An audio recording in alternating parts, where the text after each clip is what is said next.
Hello, everybody, and welcome to a Sunday night episode of The Lowdown. I am your host, Jesse B., alongside my forever faithful co-host here, John Anthony. How you doing tonight, John? What's going on, everybody? Happy Dynasty Day. Exciting stuff going on. Happy Dynasty Day, absolutely. Looking forward to this pay-per-view. Can't wait to watch it and talk about it later. Because that's right, guys. You get a double dose of John and Jess tonight. Immediately following Dynasty, you will get the two of us on your TVs again.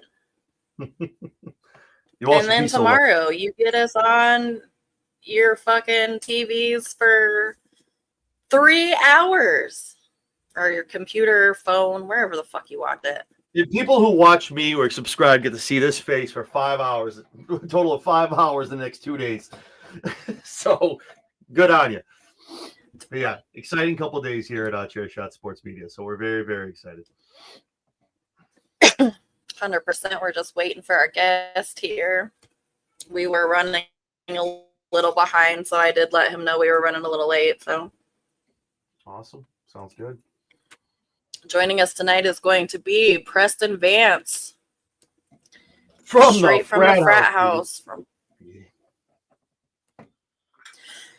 Looking back, I probably should have worn this shirt. I probably should have threw a toga on or something. Would have been more apropos. Right? Yeah.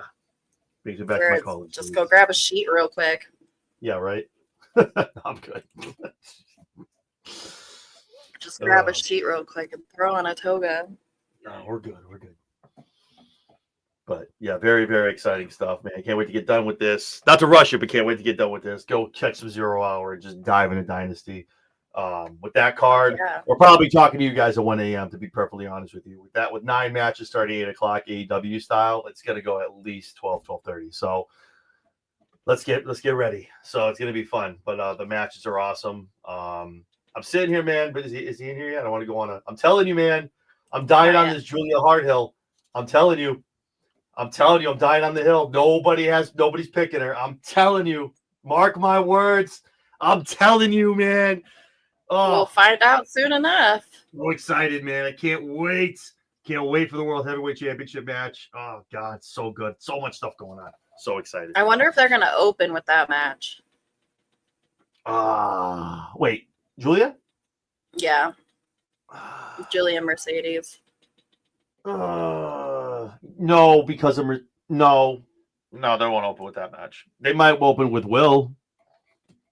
With Will and Knight, they might open with that. That might open it, get everyone going with Will Ospreay and all that stuff. And obviously the way their match is going to go, I could probably see them opening with that. And Mercedes, I mean, everyone's gonna need to go to the bathroom and grab a drink. So probably halfway through, somewhere in Dynasty, they're gonna put that match on. So, hi guys.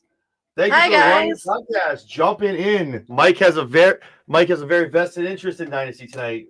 Him, myself, Jesse, and Spedrock all are vying for the AEW crown over on the Run In podcast. So very, very excited to see what's going to happen tonight.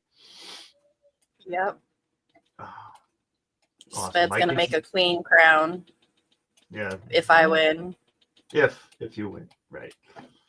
I like this. The triple threat would make sense too. I like that because Omega or Will coming out there will definitely get the crowd going. So yeah, that's a good call. But yeah, somebody to definitely hype up the crowd, get them ready to go. Will's got to be the way. That's what I'm saying. I think the Ospreay one is the way to go. He's an instant pop as soon as he's in there. So that'll probably be the way to go. But yeah, awesome card, man. So excited for it. Hacking all day. So that's not fun. Right, you're moving. That's right. Next Saturday, we have 4 boxes packed. What's going on, Isaiah? Thanks for jumping in, brother. Appreciate you. We have 4 whole boxes packed. Ooh, man. 4. Actually, I think there's 5 now. How many did you pack? How many did he pack? I thought so. So yeah, 4 boxes. All right. Shout out to your husband for packing 4 boxes. Good job.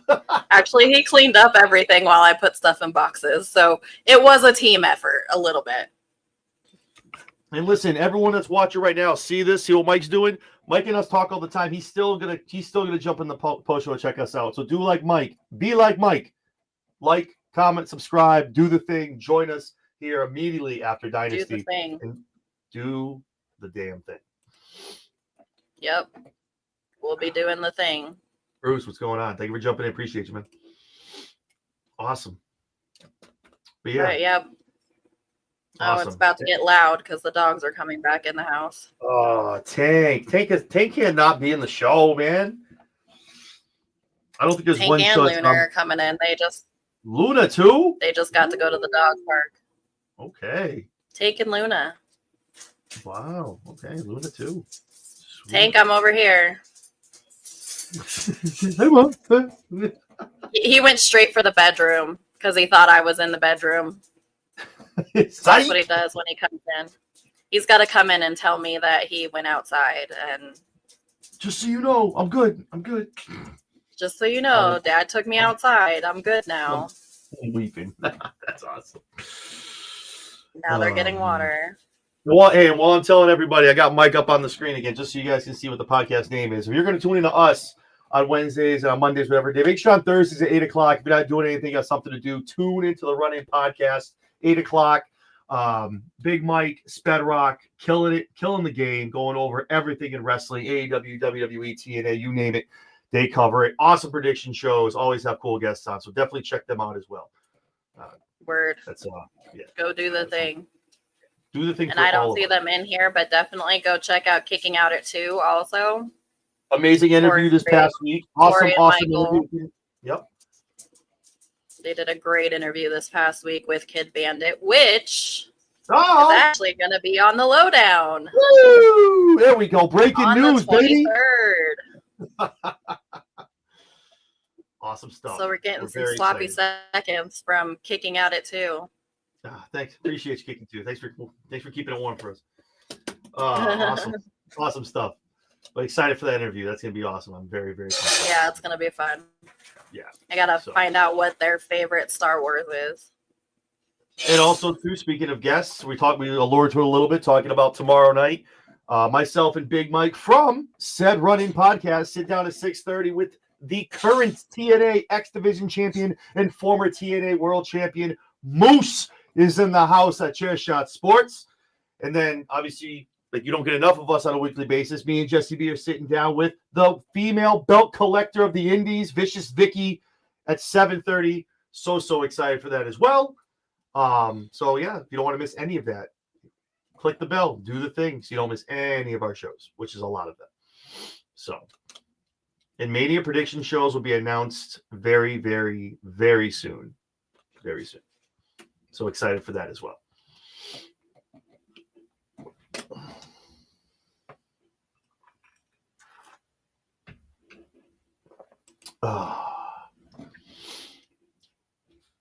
Yeah, I think he thought it was 6:32.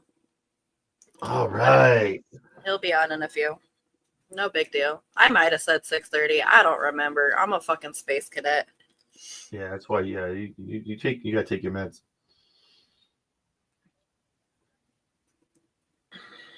I did tell him 6:30. 22 extra. Well, tell him whenever he wants. He doesn't have to rush. That's what I said.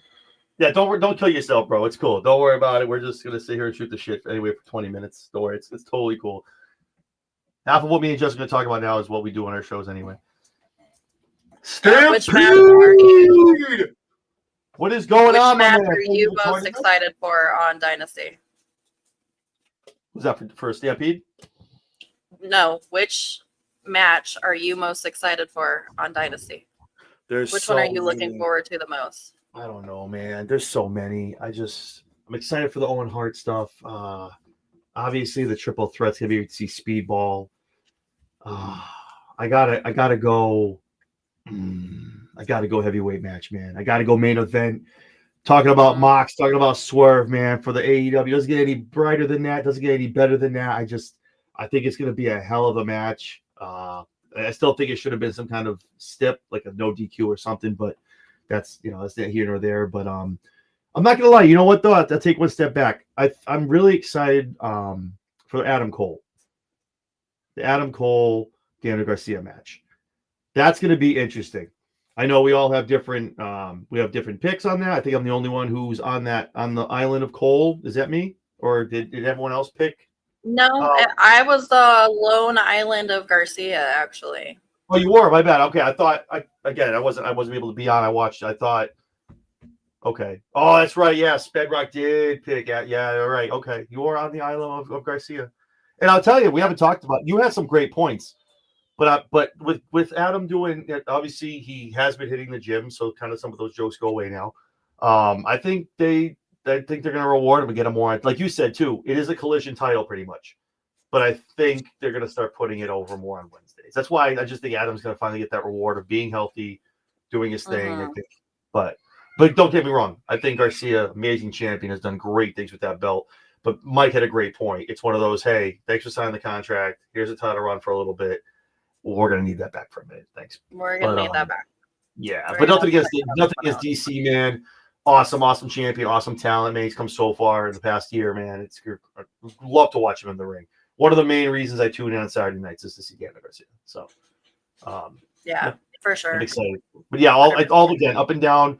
This card is definitely one of the better ones, especially with the Owen Hart matches in there as well. But that heavyweight championship match, man. Oh, I'm here for it, man. It's gonna be awesome. I'm here for that one too. That's the one I'm most excited for. I love Swerve Strickland. He's fucking phenomenal. So yeah, see, I didn't bring this up, but yeah, it's that Stampede. Yeah, that after seeing that too, I was like, yeah, write it, bank the check. Thank you for everyone that's tuning in right now, just listening to us talk. I am an ADHD space case, and I told him 6:30, and I thought I told him 6. So we're just going to hang out for a minute, because just. So feel free. That's Justin, Johnny Anthony. Feel free to get in the chat. We can talk some questions. Yeah, get in the chat. Ask some questions. This is very interactive. You watch our shows on a regular basis. We're very interactive. So feel free, man. Stampede has a point too. Also, too, this is an 8th defense, though. It's very, very good for Garcia. He definitely did it proud. If he does drop it tonight, he did a great job as champion. Like I said, nothing against DC, but eventually they got to do something with Cole, and I think this is going to be the start of that tonight. So this is his first pay-per-view defense, though. They're not going to give it to Cole on TV, so it's like, but we'll see what happens. The stipulations, the stipulations were done for a reason, and if you're going to take Cole's stuff, it's going to be Cole winning without the help, and that's going to be the braggadocious Adam Cole coming out saying, "I didn't need anybody. I can do it myself. I don't need my guys with me," and that kind of thing. So that's kind of just playing into the storyline. But no, it's going to be. Do they? You got to do it, right? I'm Ron Burgundy, right? Right, guys? Am I right? Right? Am I? All right, guys. Here we go. Our special guest has arrived, so let's go ahead and welcome to the stage, straight from the frat house, Mr. Preston Vance. What's up, guys? Can you hear me? How are you doing, sir? Yeah, I can hear you just fine. Sorry, I'm a space case. I didn't remember what time.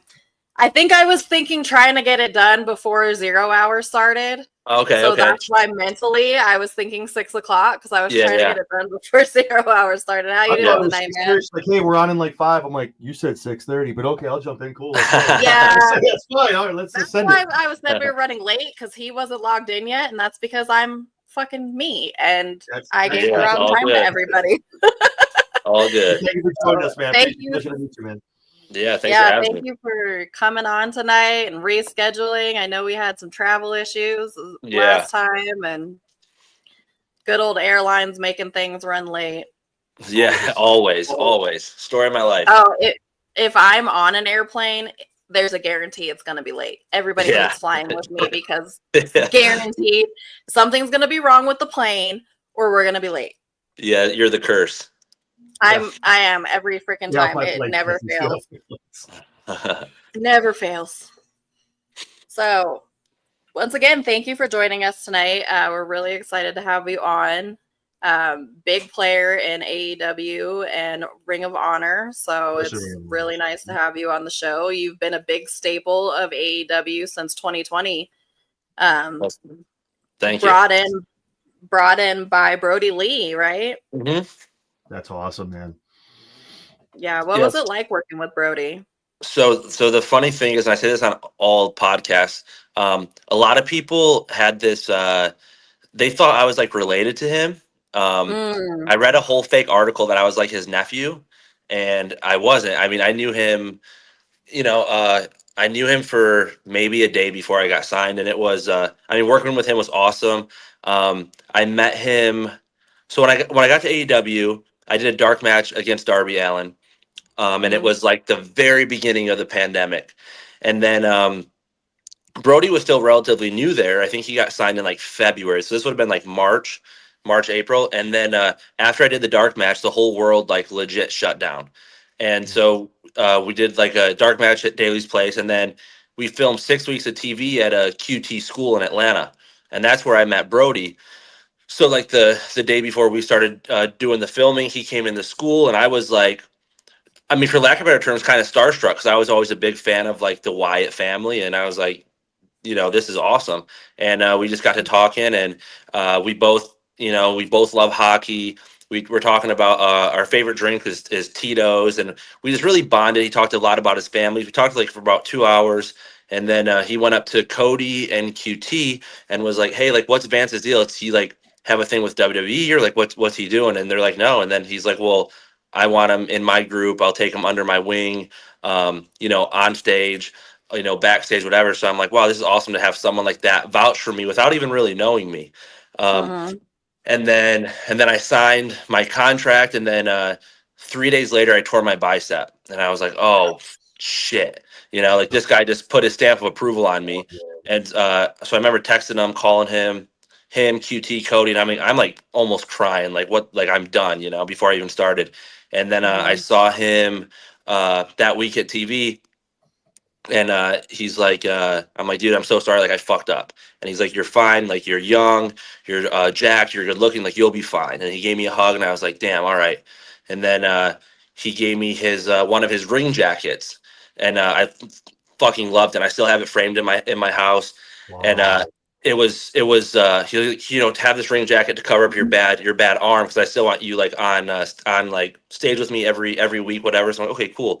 And we're filming it in Jacksonville in the middle of the summer, and so it's 100 some degrees down here. And Daly's place, the venue is basically an outside arena, so and it's so hot. And I mean, there's videos of me, and I'm wearing a mask, but you can just see I'm just like, I mean, dripping sweat, like on the verge of like having a heat stroke almost. And I get to the back the one time, and Brody's like, "Man, you love that jacket, huh?" And I'm like, "Yeah." And he goes, "It's hot though." And I'm like, "Dude, I'm dying out there." And he's like, "Yeah, that was the rib, because I knew you'd be suffering the whole time wearing that thing." But that's like such a that's such a Brody thing, man. But working with him was awesome. Doing the BTE stuff with him was, I think, myself and the rest of the Dark Order guys included, I mean, they're just like my favorite moments. Like it was so fun, and he really got to show his like character and personality. And we would have to do so many takes for these BTE things, because he would just like be in the back like making all of us laugh. And he has this huge, very like, it's a contagious laughter and his huge smile. And it was just like he was like the man, and he was one person I've never heard anybody in wrestling or ever say one thing bad about, which is so rare, especially in this industry. So rare. He was just like, I mean, he was the man, and I owe a ton to him for vouching for me when he definitely did not have to. So yeah, working with Brody is always going to be a very, very special time. And it's cool, like even when I do like indie shows and stuff, like I did one last weekend, and you have few people in the crowd, and when I get in there, they start doing the 10 thing. And I kind of love that, like that's going to always be kind of synonymous with me being that 10 character, because it is like a piece, like that was Brody's creation, was he created that whole character. So it's very touching to kind of have that piece with me for the rest of my career. Yeah, absolutely. That's a really cool thing to have, and a good memory of how you started out, Yeah. That's really cool that he gave you a chance. I mean, even after after getting hurt, he still wanted to use you and make sure you were utilized. So that's really cool. Yeah, he's awesome. I owe him a very big portion of my career for sure.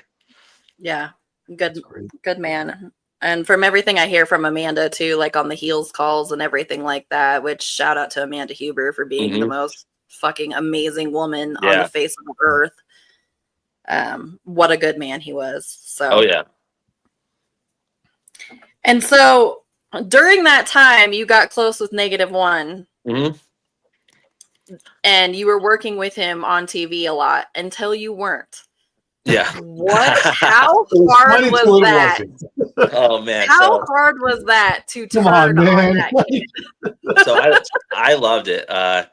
And it was he had some of the creative stuff that we did during that turn was his idea, was Little Brody's idea. But I'll never forget, like when I first met them, this was shortly after John had passed, or he maybe he hadn't passed yet, but I saw him at Little Brody and Amanda backstage, just in my normal like street clothes. I said hello, and that was it. But then when I got in my full 10 gimmick, then he realized who I was. And he's like, "Mom, that's 10, you know." And then he was just very, for some reason, gravitated towards me during that like hardship time that no kid should ever have to go through.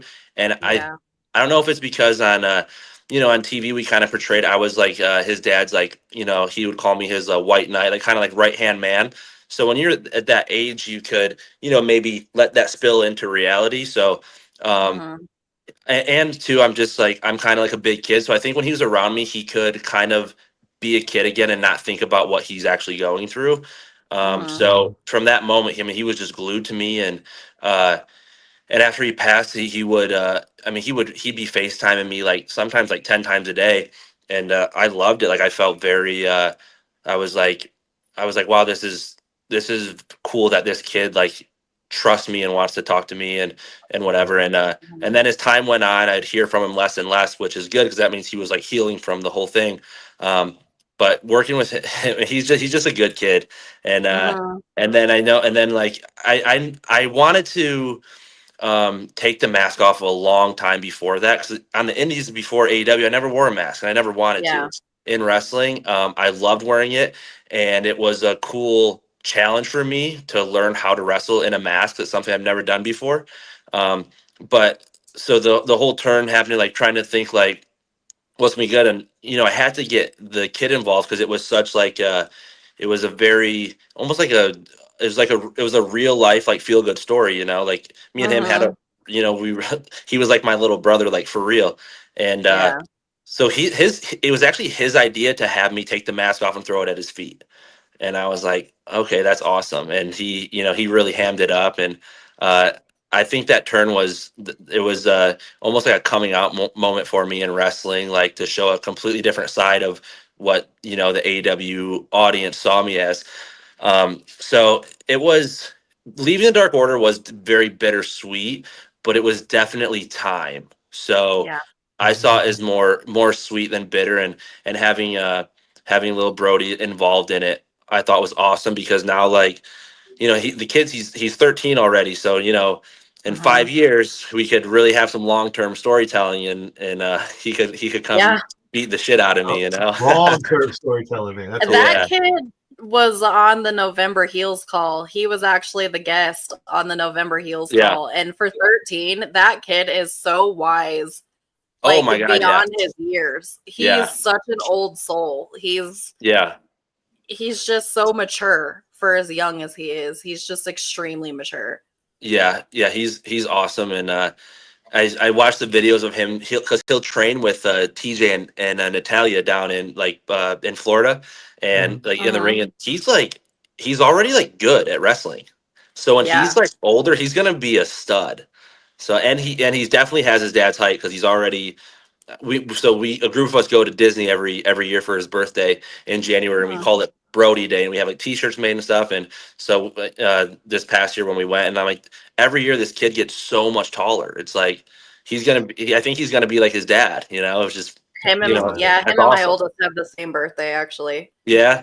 Okay. My oldest is January 17th also. So Mine's the 15th, so yours is the 15th. we kind of celebrate it together, but the day turns into mostly just about him. Yeah. That's awesome. That's cool that you guys still do that for him though, and keep up with the tradition to do Brody Day for his birthday every year. And I can't say enough about Amanda either. I mean, she's just the fucking super mom, you know, and she's awesome, and I have a very good relationship with her, and I don't know, I'm very thankful and fortunate that I was able to like be there for him during a time where, you know, he's probably the hardest time he's ever gonna have to go through. Yeah, hardest time of any kid's life that should never have to go through anything like that. So Amanda is absolutely a golden human being. I am so thankful for Heels for introducing me to her and letting me get to meet her and actually like get to know her, because she is just one of the kindest human beings on the face of the planet. And she's tough too. Like, she's a strong woman, man. Hell yeah, she is. I'm trying to get her on the show, but trying to get past AEW media is kicking my ass. We'll make it happen. Don't worry. Yeah. That's awesome, though. To be Come on, dude. To have him gravitate to you, I can be that safe space for him to get him through that. And like you said, like the FaceTime kind of faded off a little bit, but to be part of that healing, man, has to feel so good to help him through that. Especially being close, with Brody too. So that's awesome, man. That's good to hear. That's his age too, probably a lot of it. Yeah. Great. Something to look up to, you know, like that's awesome. Being 13, my youngest just turned 14 yesterday, and he's Mr. Independent. So yeah. Mine's gonna be 5 and he's already independent. She doesn't care. Like, she's just like, "What in my room on my tablet? Leave me alone." I'm like, "Oh, yeah." Brody is probably taller than me, though. Everybody is. Everyone's taller than Jesse. Everybody's taller than me. I'm only 5'2". So how was it for you transitioning from you weren't really face, but you weren't really heel, but you were more face than heel, and then transitioning to full on heel? How was that for you? Yeah, so we all kind of, the whole Dark Order group really just organically turned face after Brody had passed. And I used to always say I like being a heel more, but I don't know if I really have a preference anymore. I like both. Being a heel, I always say, is easier in a sense, because it's definitely easier to get people to hate you than to love you. Yeah, absolutely. I enjoy doing both, but I think still love being a heel more. So that part wasn't as hard for me. It was going from, you know, not wrestling in a mask to wearing a mask, and then learning how to wrestle like that, and now taking it off, and I almost had to like reteach myself, okay, now this is in play again. You know what I mean? So that was, I think, the biggest challenge. And then two, they throw me in, you know, then I joined LFI, which I loved. Roosh is, I mean, he's very, very passionate, and he's so intense. So working alongside him really brought that intensity out in me, because you had to be. But the biggest challenge with that is now I'm in a group with him and his brother Dralisico, who Roosh's English is pretty good. Dralisico's isn't. So now, you know, I'm teaming with people who they don't speak the same language as me. So that was the biggest challenge with that for sure. But I love both those guys. Like, they're awesome. We've had a blast in Mexico filming like the vignettes and stuff.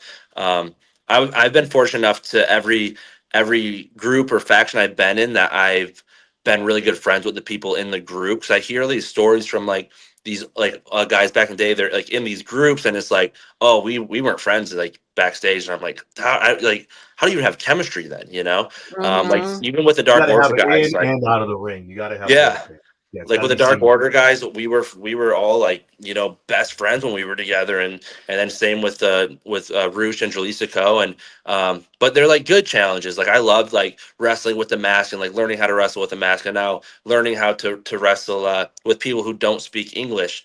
They're like good challenges and things that are good to have in your wrestling tool belt to know how to do, because you never know when you're gonna have to do that. And now in this new group, Frat House, this is definitely the most real character I've done. Like, it's definitely this is basically like that's I'm not gonna say that's me, but it is. I'm just kind of volume turned way up. I'm just kind of like you with the volume. Medium, I don't know. yeah. I don't know. My mom always says I still act like I'm in college, which I do. So yeah, this is definitely probably the most fun I'm having in this group because I just get to like be myself and I'm not just kind of the yeah, I think that's the main reason. I just get to like be myself and do like cool, funny antics, and that's like the kind of shit I love. Right. No, absolutely. Yeah, Like, the again, group's hilarious. no, I love it. I love the three of you guys. When did you, Griffin Cole, kind of decide like, hey, let's kind of do this thing together. Let's throw us together and come up with the frat house? So this was after I had left LFI. Then I'm kind of by myself for a little bit. Griff and Cole were teaming, and then Cole got injured. So then Griff was kind of by himself, and then I think it was QT presented the idea to put me and Griff together. I'm like, okay, cool. And then it's like, okay, Cole's coming back, and then Jameson, who was the manager, he's like good, like great. Like, he can talk on the mic, and so like, okay, well, where are we gonna stick him? And it's kind of we all have the same like kind of like personality. Like we love to have fun, and it's like one of those things where we kind of feed off each other, where we kind of bring out like the most personalities of each other when we're around each other. And I love working with those guys. They, we have a group chat and they're hungry. They want to do everything. We're constantly like throwing ideas at each other, like see what's going to work. So the whole like frat house idea, it was kind of a collective, like this is going to be our thing. And I instantly was like, oh, I love it. Like my favorite athlete is Rob Gronkowski. So I'm like, that's like, that's like, I'm like, this is perfect. Okay. Like, that's what I want. Cause like that type of shit people can relate to, and you'll definitely get that, like, early 20s or 20-year-olds, like they can really relate to that shit. So I think about like, if I was a fan, I'd be like, oh, this is cool. Like, this is funny, So yeah, I love the new group I'm in. And like I said, this is like the most fun I've had probably. And Tony's so great about giving the talent, like, coming up with like different ideas on their own and stuff. And he's very open to hearing stuff. So kudos to him. And so it's just fun to kind of be in a group where I can be myself more. That's Yeah. awesome. I like that. That's when you see more the best authentic. stuff. Mm-hmm. Yeah, just more. You can be more authentically yourself. Yeah, which makes it so much easier. I would think that bringing an element of your own self into your character makes it a lot easier, because then you can feed off of that, and instead of trying to come up with something completely different that's not who you are.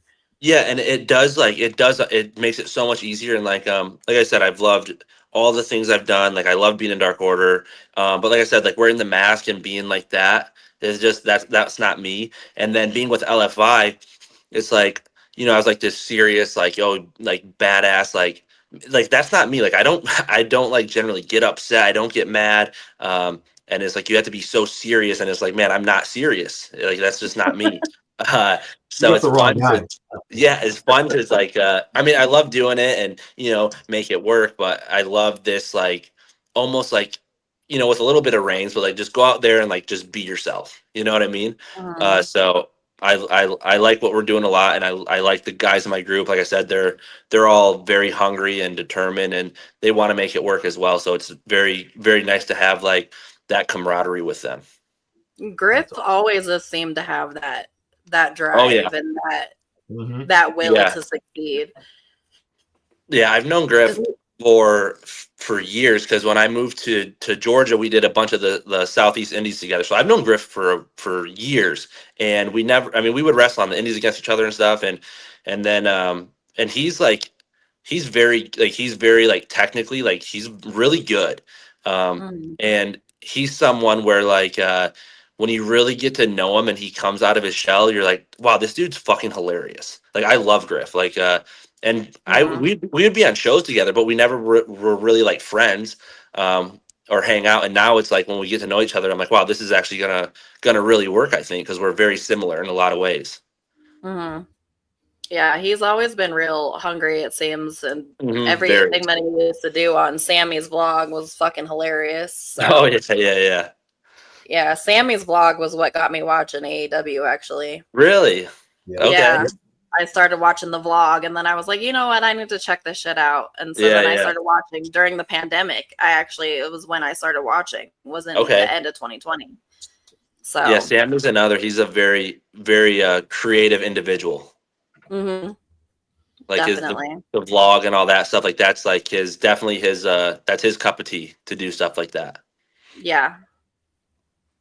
It was hilarious. So no, it was funny as hell, man. That stuff was so funny what they were doing. Like they Yeah. tell us right now, he loves the episode with him and Ricky Starks freaking wrestling the mop and the broom.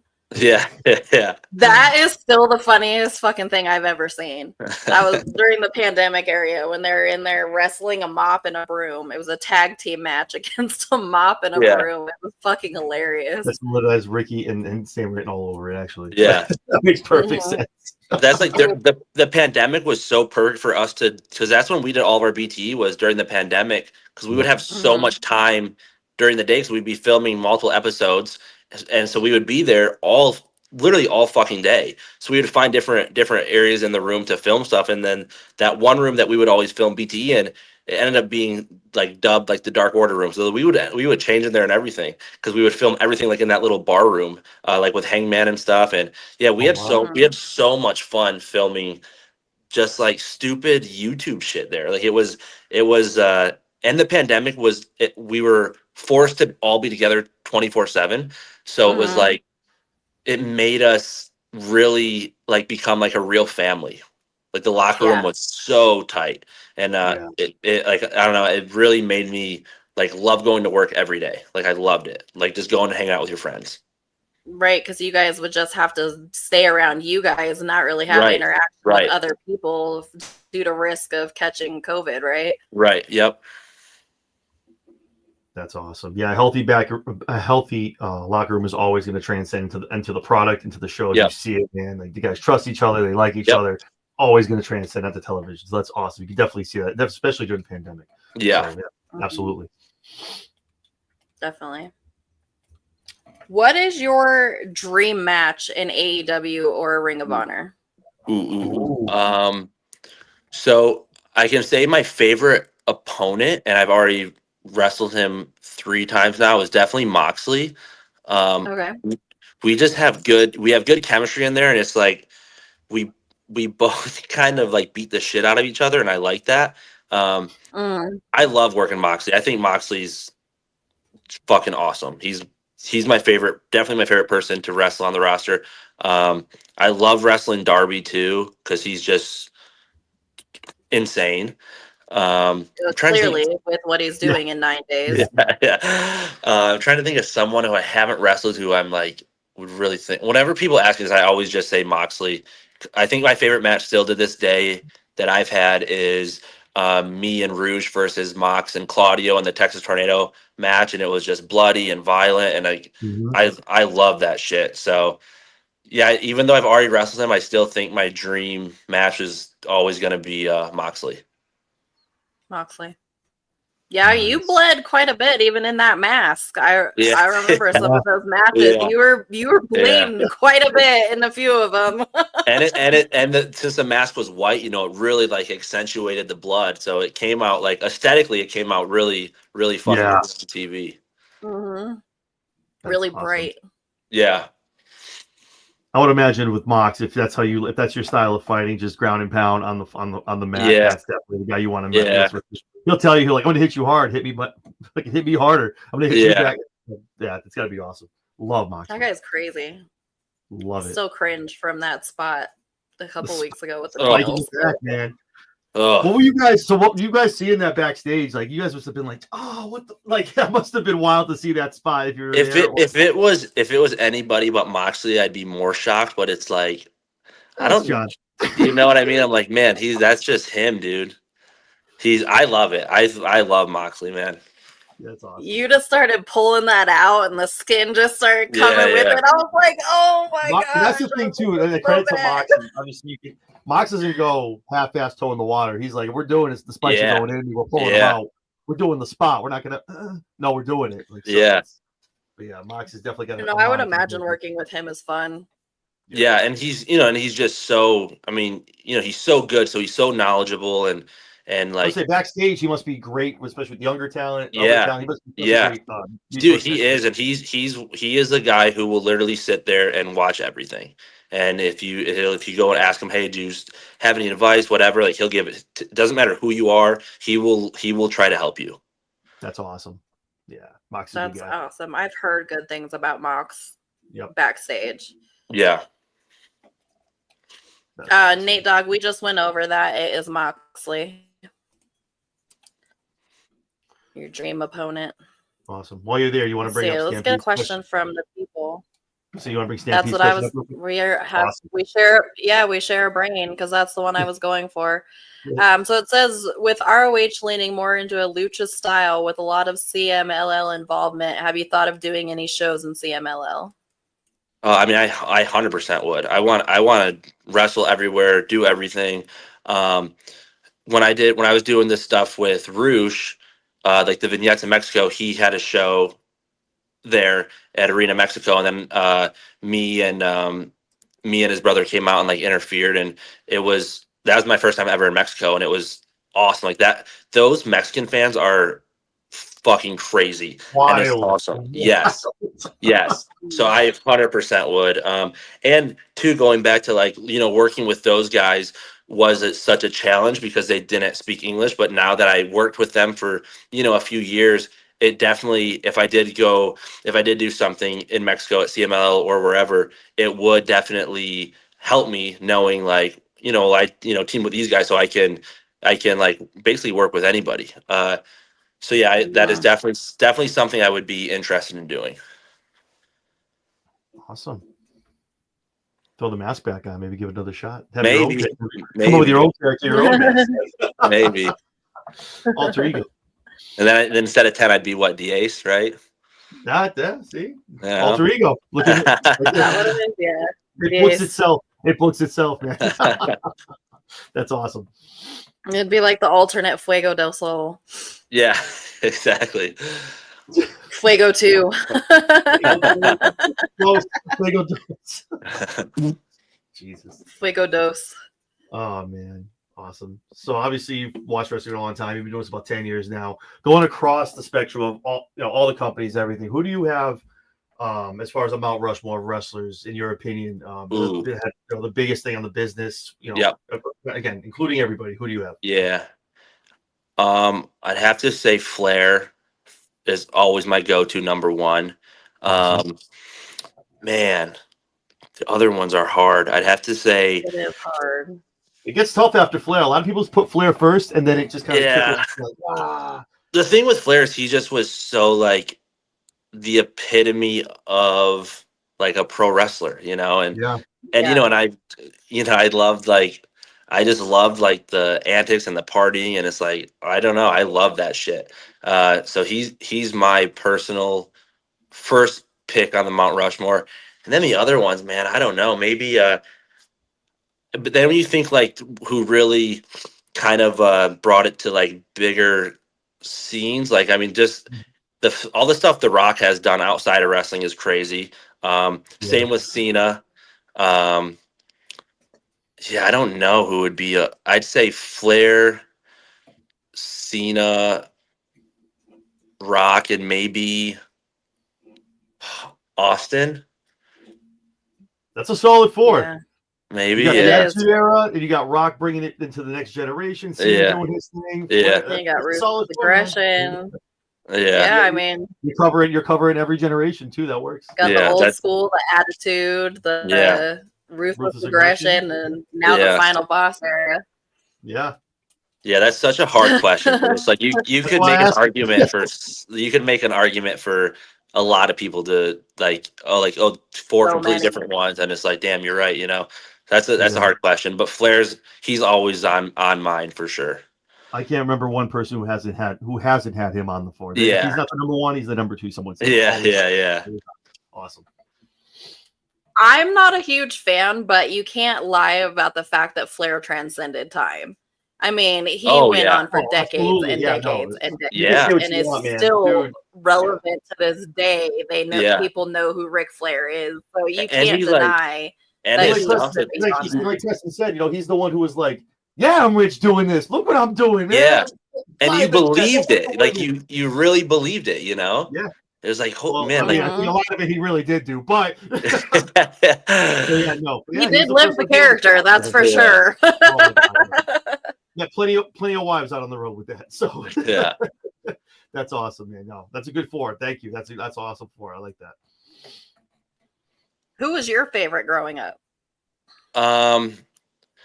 So I'd have to say, so this is so weird, but my favorite growing up was DX, right? But my favorite in the group was always Billy Gunn.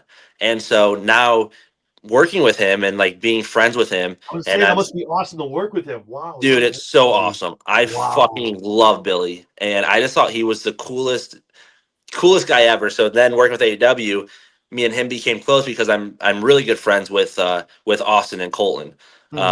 Austin actually, me and Austin live in the same condo building. He lives one floor above me, so me and Austin are very, very close. So it's cool. Wow. Like it's cool. Yeah, so we have fun, but it's cool.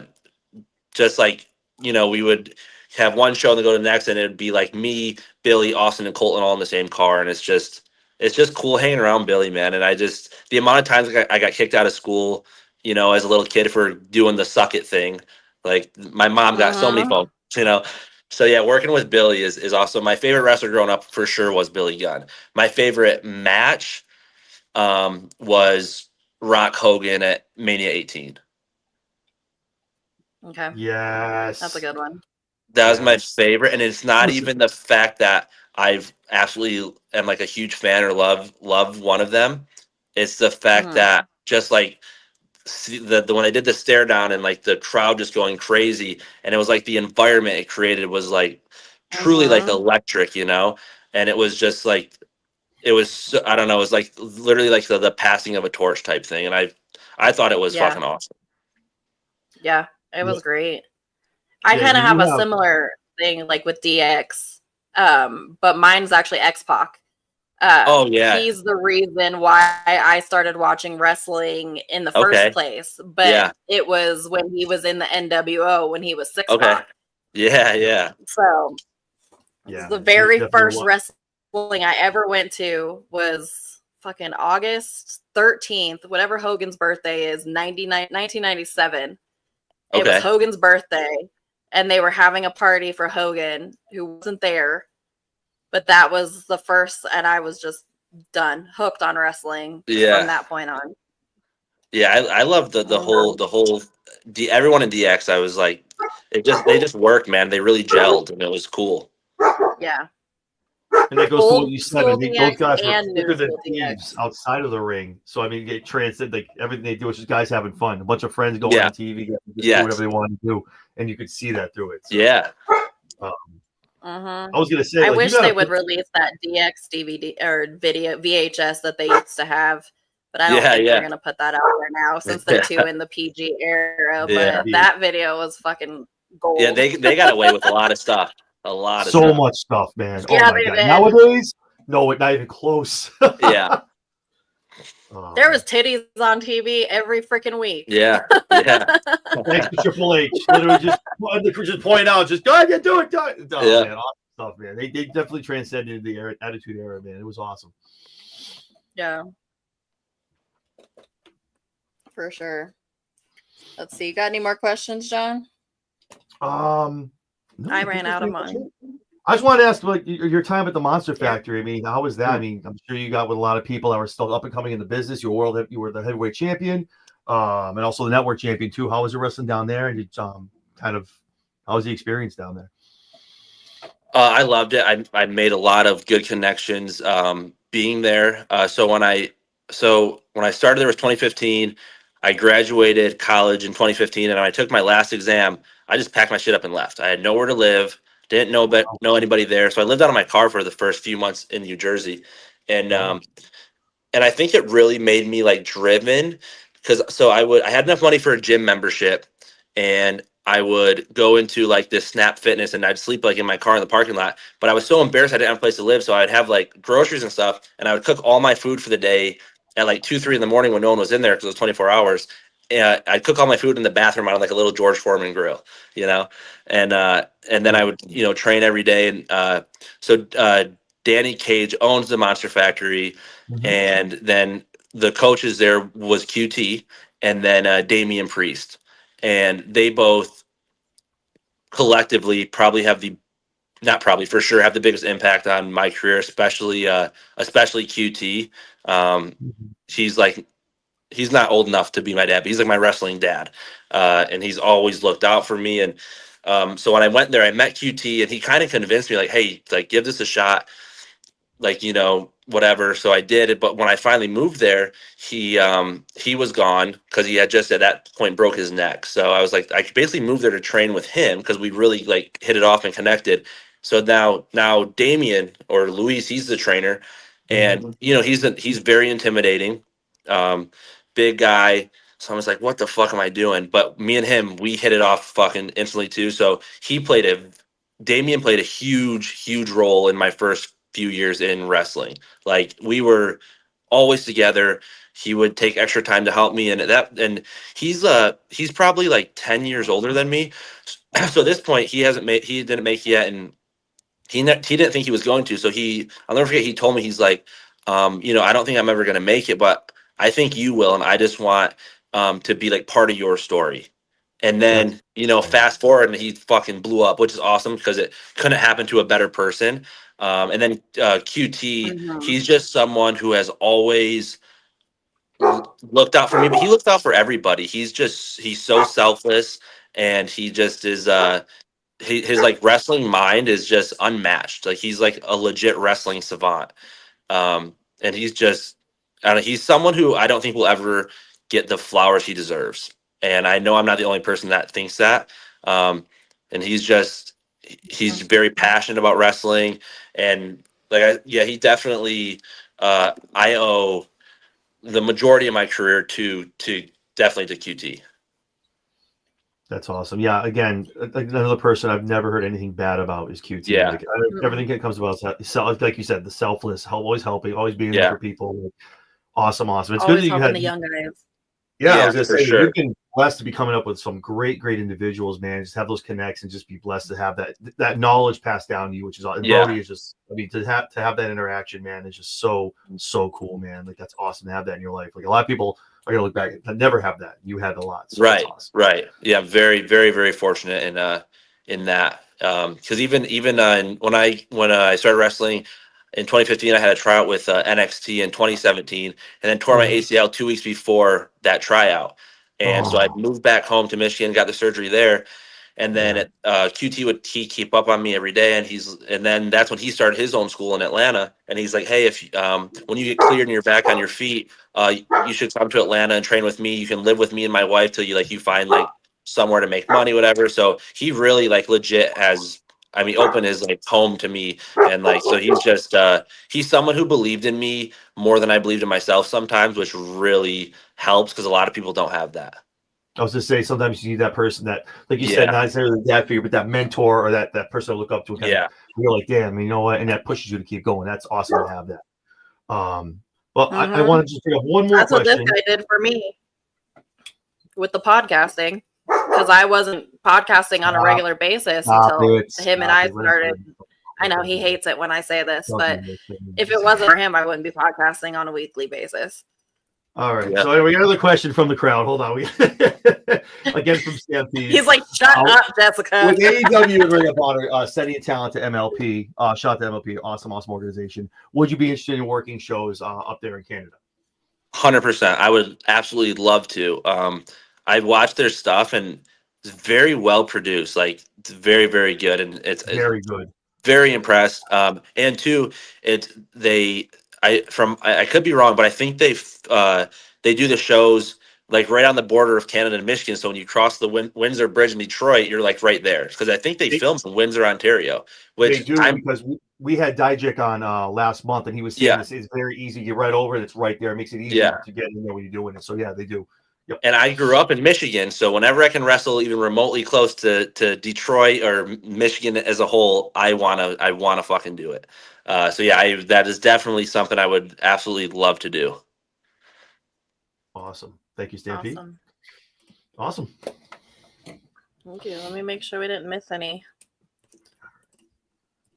I went through all mine. Nope, I think we're good, man. We are thank good, you so man. much for coming and hanging out with us tonight. Yeah, for sure. Yeah, you're awesome, man. Thank you so much. It's a pleasure, man. Thank you. And again, man, hey, this is awesome. Love watching you, and I know you got big things coming, man. So can't wait. Thank you, man. Appreciate that. Be a good 2025, man. I'm excited. Hell yeah. Thanks, dude. No worries. Absolutely. Nothing but the best of luck to you in the future. And I just appreciate you hanging out with us for a little while tonight, man. Yeah, I think definitely. we're all about to go enjoy Watch Dynasty. Perfect. Hell yeah. Awesome. All right, man. Awesome. Thank you so much. And where can they find you? Preston Vance, Preston Vance, PRES10 VANCE on both Instagram and Twitter. Awesome. Perfect. Go follow this guy. He's got a bright future ahead of him. Do the thing. Do it before. Do it now. You don't want to still follow you back. I'm telling you, when he gets big, it gets over. Right? Appreciate you, man. This has been fun. Thank you, Preston. Cool. Thank you, guys. Yeah, thank you so much. Have a good one. Bye. Thanks, you too. All right, guys. Well, thank you so much for tuning in for that man. episode. It was fucking awesome. Preston Vance. Super awesome. Keep that name in your radar, That guys. If you're watching it and you have it and you're a WWE person, you don't watch it, man. Tune in Ring of Honor. Watch this man do his work. Him in the frat house, put in work. Those kids are, that trio is going to be doing some things the next 6 to 12 months, man. Guaranteed. So definitely tune in and catch them. Absolutely. 100%. Well, guys, I think everybody's ready to go watch 0 Hour. So everybody, we will see you in about 5.5 hours or so. 7, 8 hours. Tony, don't do it too long, man. I want to be in bed by 2 a.m. So everybody tune in. They're my time now. Suckers. They're my time. They are on your time now because they're in Philly. That's right. They're Easter time. So yeah, it'll be good. All right, guys, so go do the thing, like, subscribe, hit the bell so that you know when we come on later on tonight, and come join us later. Sounds like all right, we'll everybody. Guys later. All right, talk to you guys later. Bye.